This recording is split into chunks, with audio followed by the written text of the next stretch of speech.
Hello, YouTube land. This is Brenton Sawin coming to you from Lexington, Kentucky, the Bluegrass State.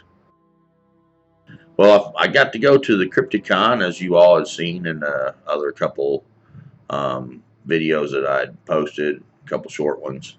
I took you through the vendor area, and kind of when I first got there, I was just at the door, and I showed like a 30-second clip or something like that. But you couldn't live stream in the building. I was hoping to do that. You just can't get a signal. And so anyway, I just recorded a couple things and uploaded it and what have you. But I never did get an interview with Bobo and Cliff and Lyle.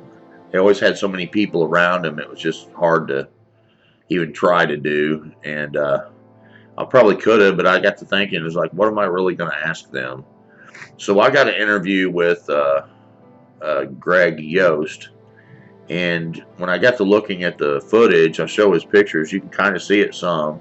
You might be able to freeze frame it and kind of look at the little juvenile that he was catching by, basically he was walking along and he was holding his camera down at his side and flipping pictures because it was, you know, walking beside him out there in the woods. And then finally the adult, you know, basically yelled at the juvenile and made him quit. But he got several pictures, and I got some, you know, footage of the pictures, and I'll show you in just a minute.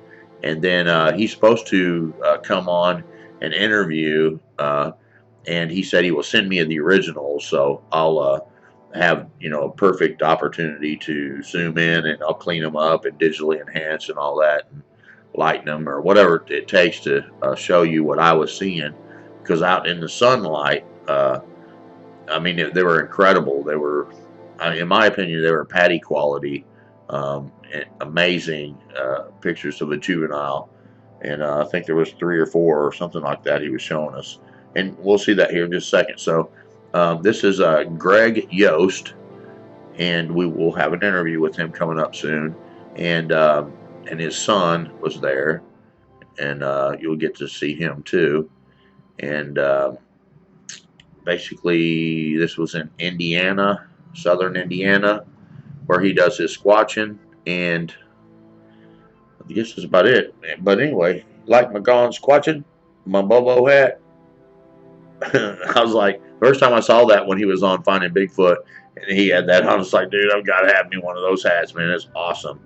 But before we get started and check out this Greg Yost interview with his pictures and stuff, I want to say thank you to the fans who made it possible for me to go. I actually got to stay up there and go 2 days in a row, and I went to the town hall and got some, you know, the town hall meeting. Basically, people were telling stories, and I filmed a few of those, people telling stories. And after that, there was a couple kids that told stories, but I didn't film them because I would, you know, need permission from the parents. But one of the little kids was really impressive, man. He was probably about maybe 10 years old, 9, 10, something like that. And he really knew his Sasquatch stuff. It was really, really fun. Had a blast. And Adam and Tara Baughman, I think of Baughman, they kind of, I spent the weekend kind of with them and a couple their co-workers, and we walked around, we ate and stuff together and hung out and stuff, and they were really good to me. They even fed me and all kinds of stuff, man. So they were just a awesome host.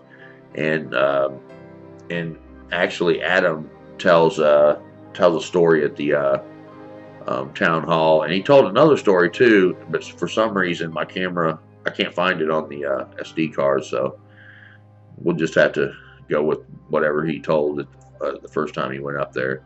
But it was really fun. So let's go check out, we'll check out Greg Yost for the first thing we look at, and then after that we'll check out the town hall. And if anyone out there has a story they'd like to share, you can contact me at brentonsawin@gmail.com. It'll be in the description.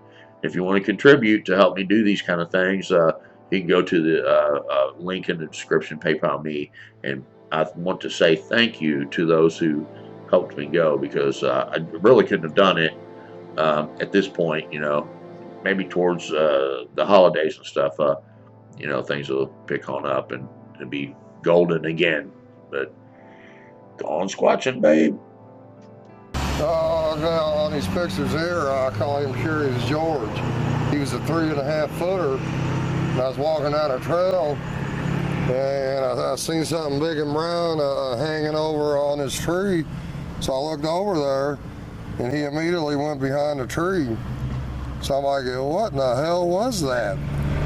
So I took another step, and he come back out again.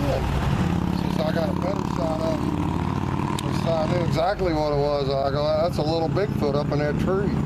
And your name is what again? Well, my name's Greg Yost, and I go by the name Squatchman. Yeah, he was on Vic's show a couple times, and he was talking about these pictures. And, oh my gosh, these are incredible. And it really comes out in the sunlight. When the sun's out, they pop out at you. Right. But anyway, I seen him over hanging on that tree. So I got my little cell phone out, and I started snapping away. But the thing is, I looked to the left. As I was walking, I was kind of looking to the left, because every time I look this way, man, I mean, boom, like lightning, he went behind that tree. So I was going this way, but I could see him out of the corner of my eye. So every time I seen him come out, and I was walking down this trail, and I slowed it down to a turtle's crawl. So I wanted to get some good pictures. And he followed me. He was jumping from tree to tree. He was crawling on the ground. He was running through bushes. I think it was some kind of juvenile test, or he was just excited to see me. A big tall guy with a beard. This is only 3.5 foot. I'm 6'6". So I was tiring over this little guy. He might have thought I was some type of Bigfoot. Yeah, in the Squatch clan myself.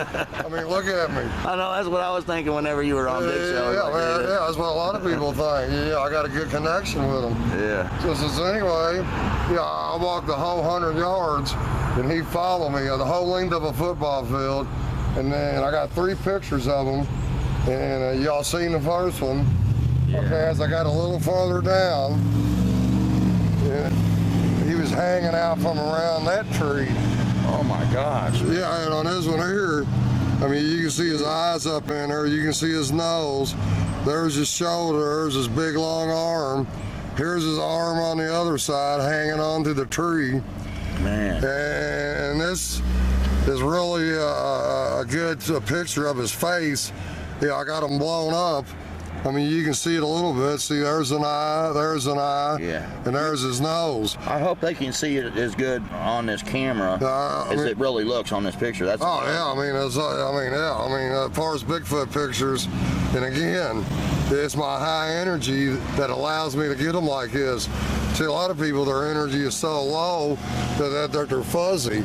Yeah. It's something you got to understand, man.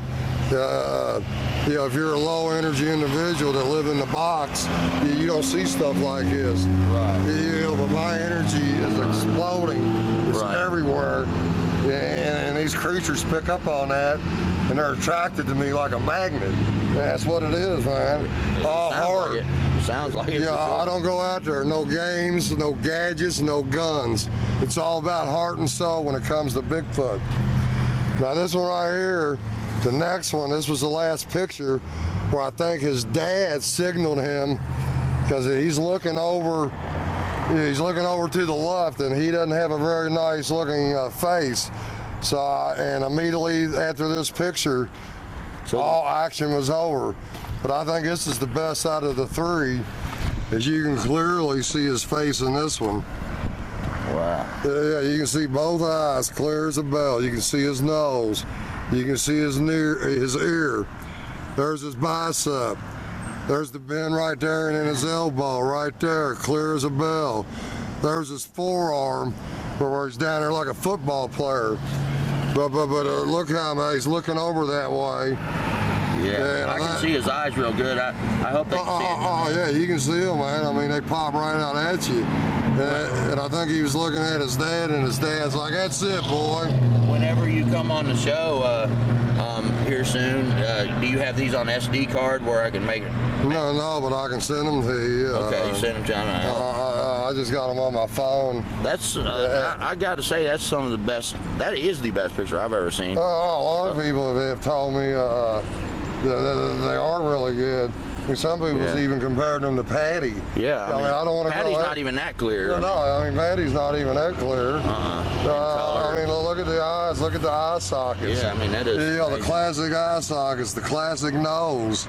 Unbelievable. The reddish brown hair.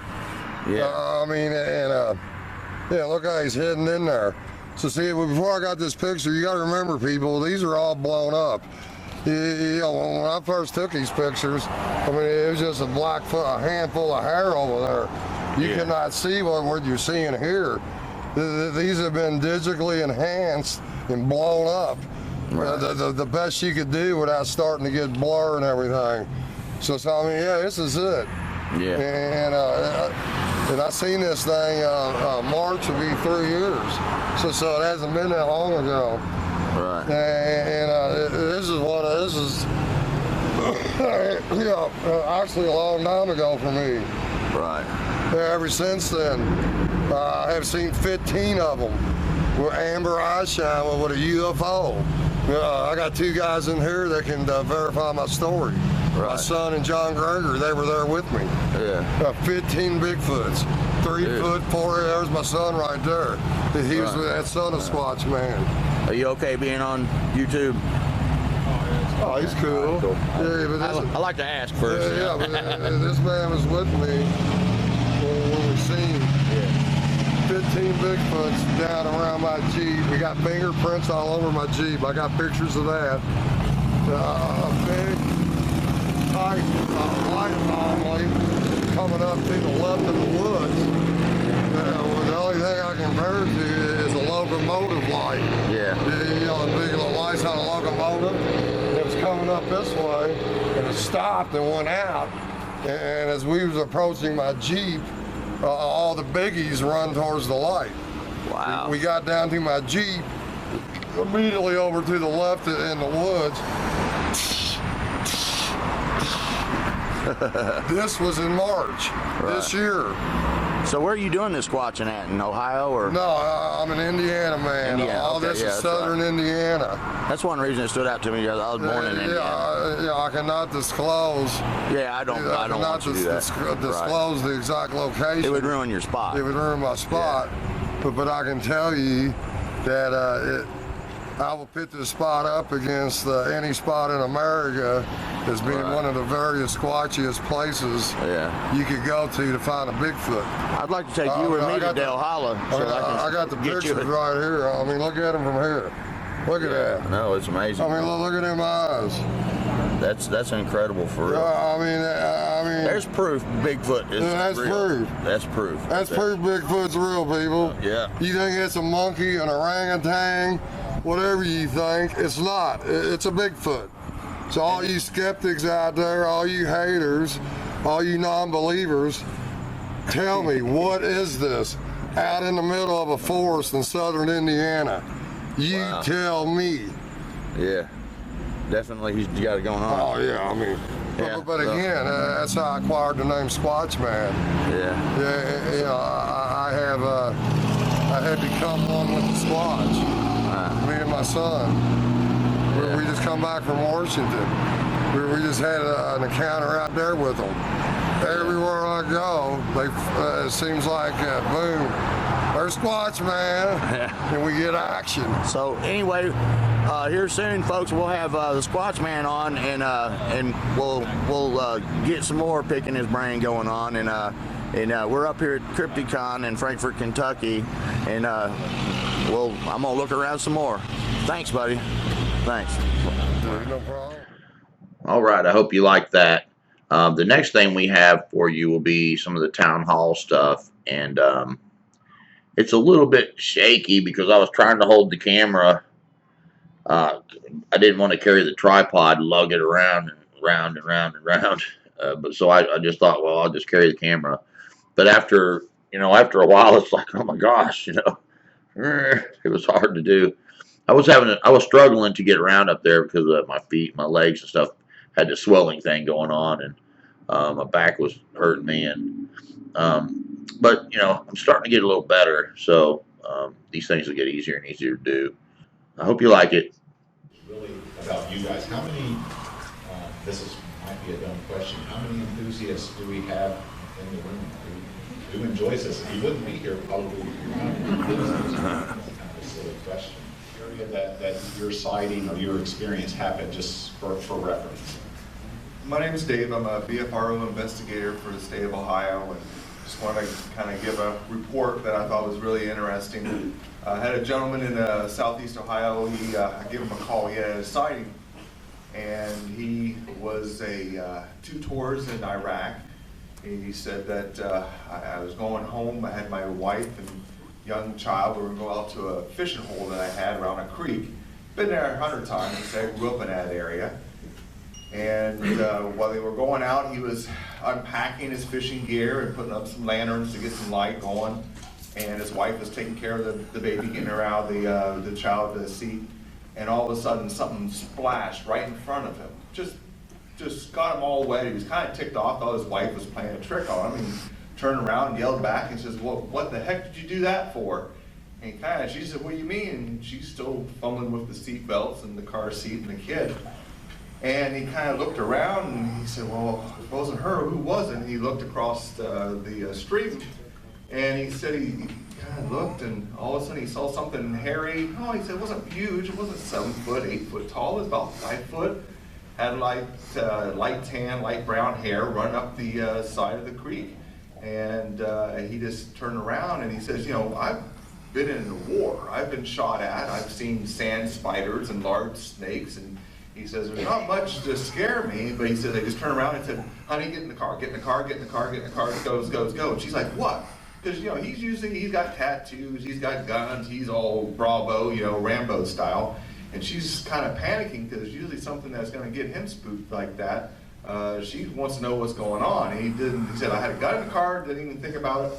Just got in the car, got my wife, let's go, turn on the lights, left my fishing gear there." And if most guys from southeast Ohio, that's their pride and joy. And he said, so he went home and he's trying to tell her what he said. And he says, he's an observant. He's been trained to observe things. He's not easily spooked. But this is his hometown. He grew, he said, went to a foreign country. I kind of understood that I was going to see things I wasn't ready for or hadn't seen before. This is my hometown where I grew up, so it was really strange. He said it took about 3 to 4 days to finally get up enough nerve to ask some of his buddies to go with him to go back and get his fishing gear. So he finally went back and looked around, didn't find anything. And when I talked to him about going to the spot, he says, "Nah, I'm not interested." He says, "I haven't been back to that spot since that time." He says, "I'm kind of shook up," but he says, "If you get a party that's going to go out and we got guns, I'll go with you." I'm like, "No, I think we're going to be all right for right now." So I just wanted to share that because it was, for me, a lot of times we question the validity of the witness and do they have the ability to make observations and handle it under distress. And this is someone that I thought was very truthful in how he represented himself and how it put him in a very difficult situation that he, a trained soldier was willing just to fly, just to get out of there. And it wasn't imposing. It wasn't a 10-foot tall, 8-foot tall Bigfoot. It was something that he just did not understand and had to get away from it. Thank you.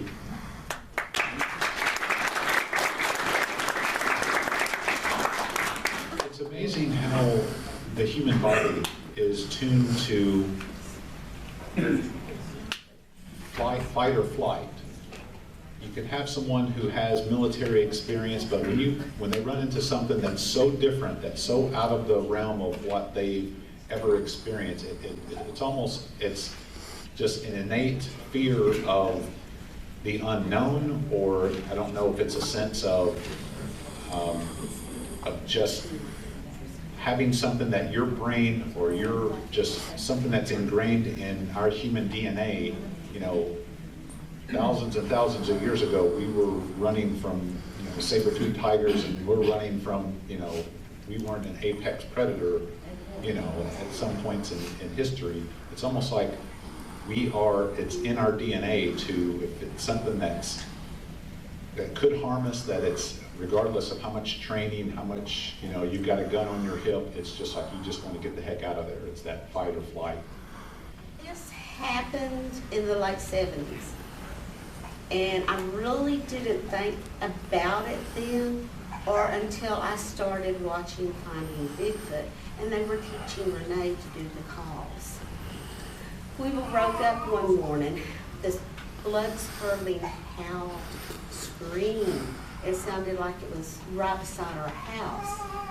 And we had 2 inside dogs that would bark at you sneezing.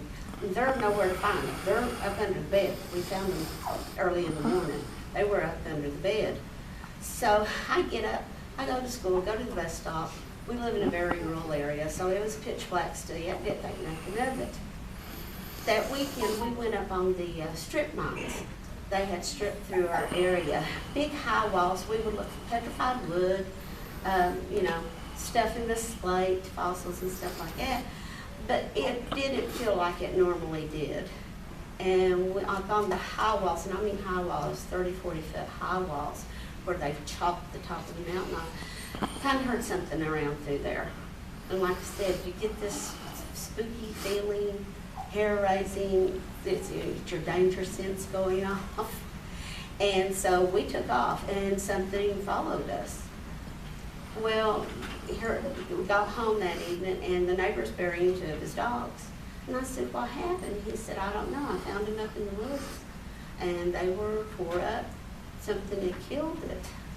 So like I said, I didn't really think anything about it until Finding Bigfoot. So possibly my first encounter was a howl.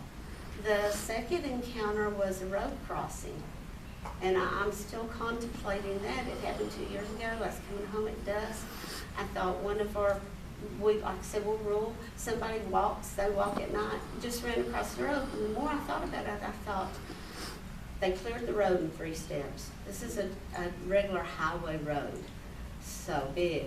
And they went, I looked the next day, and the bank goes like this, and it's like, okay. So I'm still contemplating that one, but I want it to be that too.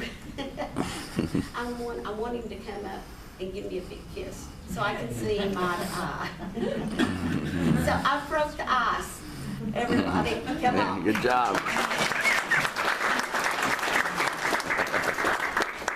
Before so many shows have started about hunting Bigfoot, like I didn't know about, you know, the calls that were, or the sounds that they would make, or that they, you know, sometimes would, you know, make noise with wood or with rocks, and it kind of opened your mind to, well, maybe I've heard things that I couldn't explain, like I heard a noise. It's not just seeing, it's also you're using all of your senses.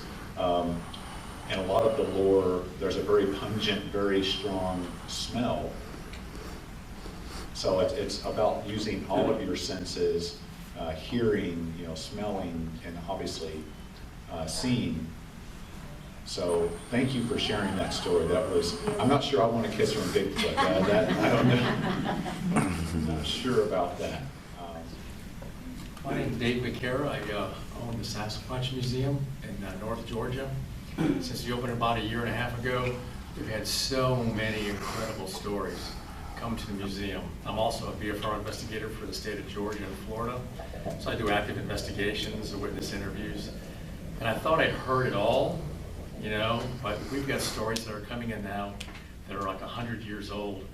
And it seems like some of the best stories that come in start off with, my grandmother told me a story, and that usually gets our attention. For some reason, some of the stories that happened in the late 1800s and early 1900s are like profoundly important, because there's more description of behavior of a Sasquatch as opposed to a quick road crossing or a fleeting glimpse. So we cue on about stories of their behavior, and especially interactions with each other. So, because we know if there's big ones, there's little ones, and if there's little ones, there's families. So that's we're very interested in those kind of behaviors. So I want to tell you a little story about this lady that came to the museum about 9 months ago. She lives in South Georgia.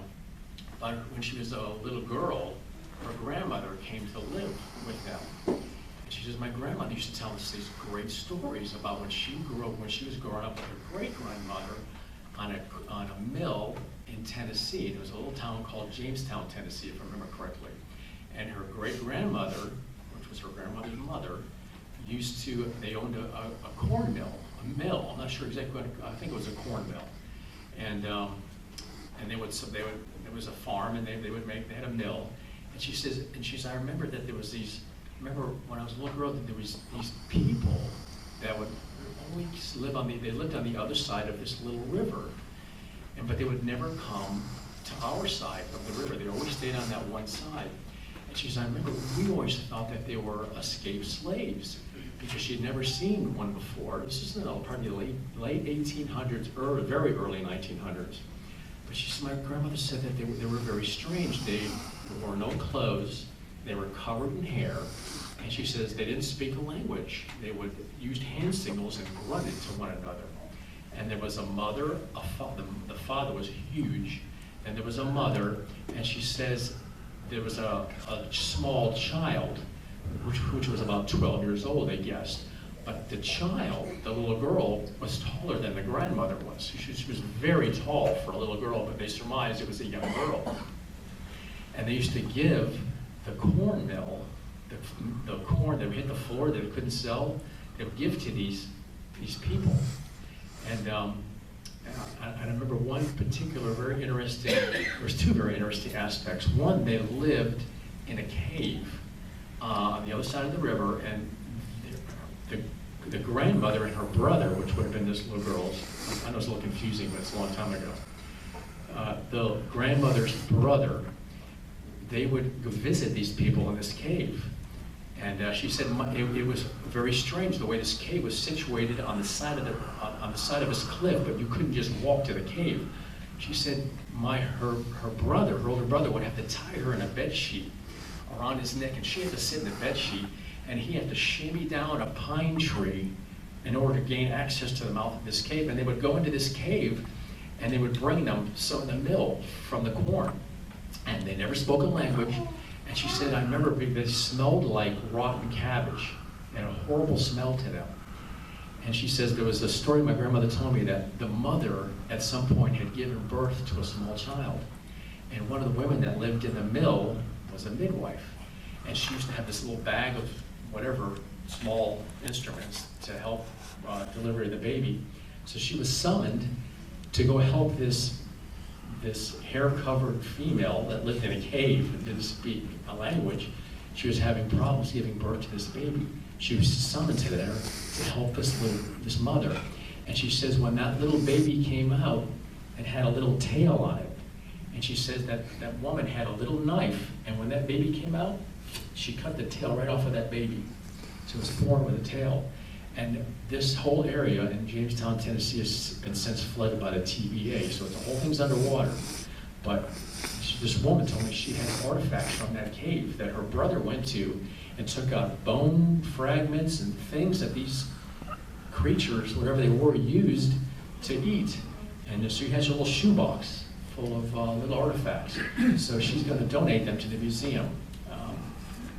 Soon, I hope. So we'll have an exhibit about that. But I thought that was interesting, that the behavior, they have families, they have their own grunt. They grunt back and forth to one another, but there was interaction. So again, there isn't just one, there's hundreds of them. So that's just one of the incredible stories that have come to the museum. So I just want to share that with you. It intrigued me.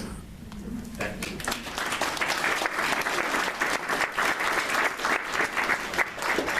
And that's the amazing thing. If you think about even life 100 years ago,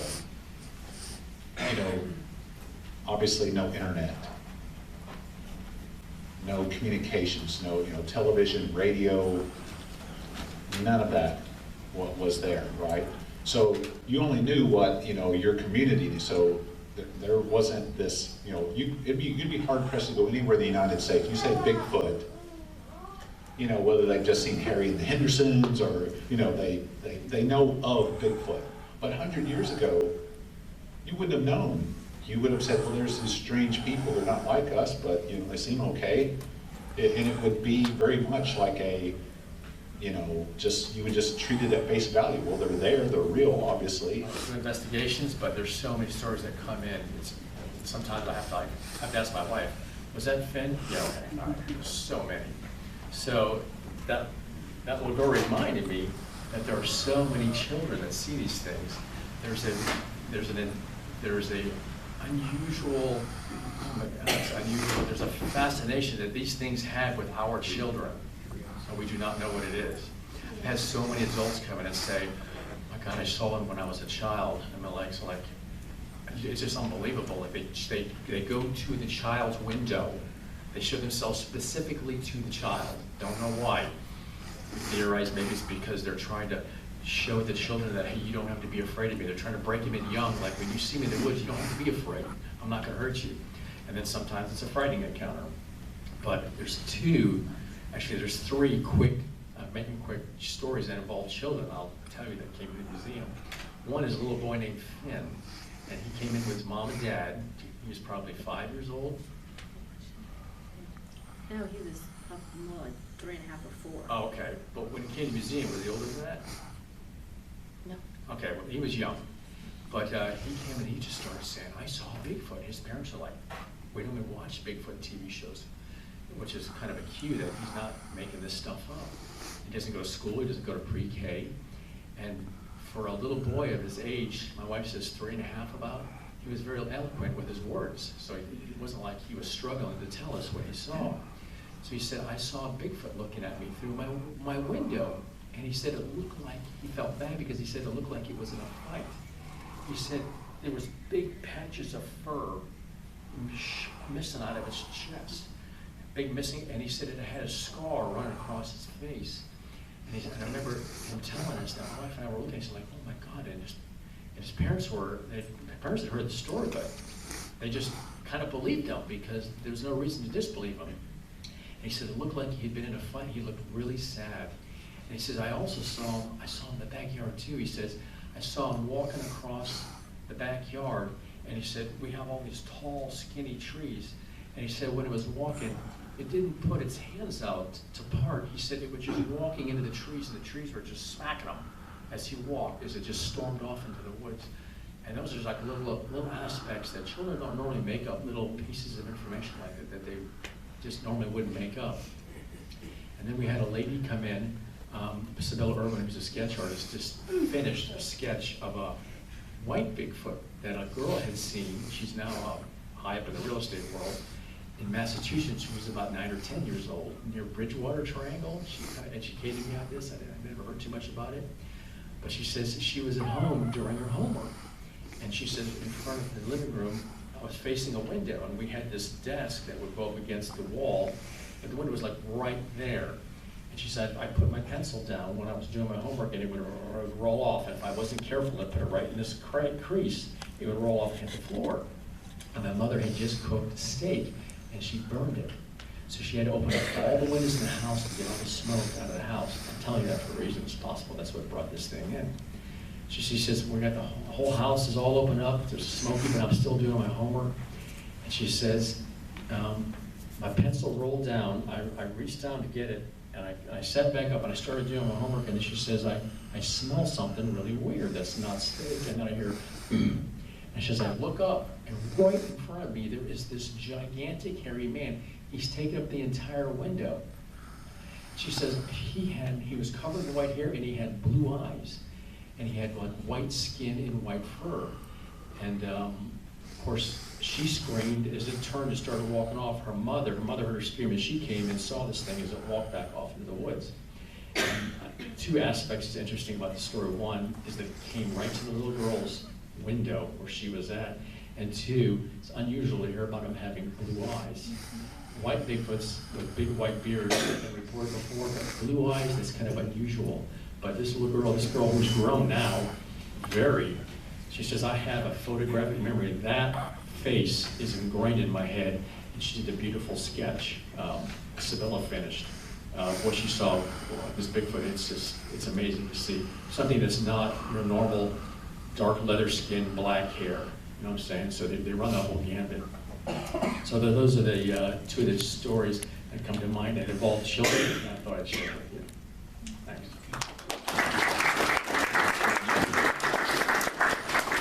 Well, and those of you with children know that it's almost like the little kids are fascinated with other little kids. If you've ever seen two toddlers in the same room, they can't take their eyes off each other. They're just, just fascinated. And Indiana, and I used to live up in Muncie, but I moved down to southern Indiana around the Spencer area, just south of there in a county called Greene County. And this happened to me around 93, 94-ish. I had went with my cousin. I loved to bow hunt, and we'd gotten permission to hunt this little piece of property in like northeastern part of Greene County. It'd be just a few miles west of the White River, where the White and the Eel River meet. And this old man, he'd give us permission to hunt a little property that he had, and he had like a little horse pasture, and he had a trailer there, but he would only use it for like a summertime home, but in the fall he'd be gone. So we kind of went there and made sure everything was all right, and got the deer hunt. I killed a deer earlier in October. I'm sorry, I'm nervous, guys. I killed a small deer early in October, and it got to be around November, and we got to thinking where we wanted to go deer hunting. So the day before opening gun season, we went there, and my cousin decided he was going to hunt on the outside of the woods, and I thought, well, I'll just go in about 200-300 yards on the inside of the woods and I'll hunt.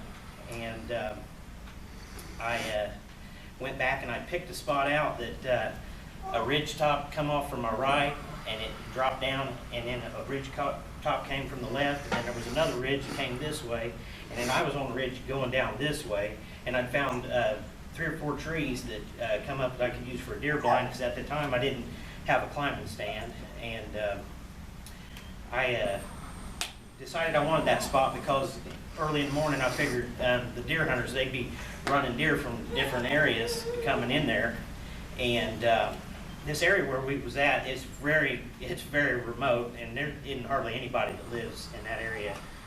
And so anyway, next morning we go, and I'd had about a 30-yard shot. If they, whatever it was, it come in there, it'd be at 30 yards, whether it come from either ridge, and it'd make like a bowl down on the bottom of it. And so we get there, it's pitch black dark. My one cousin, he won't even get out of there was 3 of us. The oldest cousin, he wouldn't even get out of the car because he's a big chicken. But my other cousin, he got out with me. He went to the edge of the woods. He set up where he was going to hunt. And so I continued on in the woods. And I know this ain't the smartest thing, and I was young and stupid, but I decided I wasn't going to use a flashlight going in, and I was going to film my way through the dark and try to, because I broke a little path going off into the woods there. And so I ended up, I got about halfway back, and I hear a noise. And I thought, well, I better turn my light on, because I kind of got a little scared. So I flipped my light on, and the hill kind of come down, and it's a strip mine area around that area too. And up on this little bank, there was a doe, and so I shut my light off real quick, and I was like, oh man, I've done it now. I'm going to bump all these deer out of here. And so I shut that light off, and then I just continued on back to where my tree was at. And so I find it, I get there, I set my gun down on the tree. And I'm standing there for probably 5 or 10 minutes. We got there way before daylight, and it was misty morning, so it was kind of overcast, so it was pitch black dark. And after I was there for maybe 10, 15 minutes waiting, I hear this noise coming from my right hand side, and it's coming down the ridge where I figured these deer was going to come, and I can hear it, and it's going shh, shh, shh. Sounds like a man coming down the ridge. And so I'm sitting there and I'm listening to it, and this thing comes right down in 30 yards where I was wanting to shoot at the deer, and it's standing there, and it got real quiet, and then all of a sudden these eyes just appeared in the darkness. They were self-illuminated. They looked to me like they was probably about this big around, each one of them. And when I first saw it, because it was self-illuminated, it wasn't lighting anything up around it. It just had its own illumination to it. And when I first saw it, I thought, there's some somebody with coon hunting coal miner lights, and they put 2 lights on there, and they're messing with me. And so I just sit there and I'm looking at it, and then I'm thinking to myself, and they were white, and they have black slits, like kind of like a cat eye. And they sit there and they look straight in my direction, and like it wanted me to see it. And then just as quick as they appeared, it just disappeared. So I figured it turned its head. I didn't see movement like a head turning or anything. It's just like the eyes went out, like it closed its eyes, and turned its head, and then it just slowly walked off and went up the other ridge and then gone. So that's my big story. So.